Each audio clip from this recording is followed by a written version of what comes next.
Hi, my name's Mona Fontenot. And I'm Aaron Fontenot. Hi, I'm Mo Burr, and this is my wife, Savannah Burr. Hi, my name is Sam Gonder. Hi, my name is Alexander Gonder, and we've been married for 3 years. We met at LSU when we were both students there. We were babies. We were babies, and we didn't know what we were doing. I mean, that should be obvious. And the thing is, we got engaged. 3 weeks before we got married. Before we got married. Our first date was at the Dallas Museum of Art, and I thought I'd impress her by looking cultural, even though I don't really know a whole lot about paintings. We met at the gym, believe it or not. I was flexing. You always say that. She was on a treadmill, and she was smiling while she was running, which is a little weird. I was a couple of years away from retiring, and we just felt we needed to tune up our marriage because we figured that retirement was going to have an impact on us. About 3 months after we got married, Sam's mom was diagnosed with stage 4 pancreatic cancer. And we really just didn't have a lot of communication skills.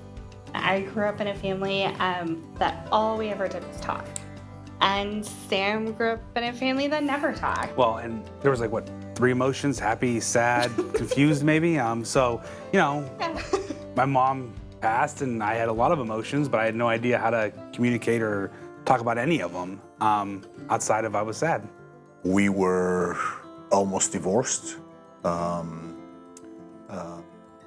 papers were filed. Despite all that and everything that was going on in our circumstances, God was working and doing something special, and we didn't really know it at the time. Because a lot of times I feel like in marriage especially, you just feel like you're the only one going through that and you're very alone. And I think that's what the devil wants us to feel like, right? That he wants us to feel like it's just us and we're the only ones who've ever had problems. And it's just not true. I'm very thankful for someone inviting us and then being there with us through the class and helping us through the difficult conversations. What Reengage offered was a community of people who had a very similar story. Everybody had their own trauma. It just looked different. But what was common in all of it was intentionality. And I think that was the really beautiful part of being in a community, was recognizing and seeing yourself in another person, even if that story looked different. I would encourage anyone in any stage of marriage to consider Reengage, and it will enrich your marriage. It's funny because you go through it and you're like, man, well, why didn't we do that before? Yeah. And usually you seek help when you're past that point, right?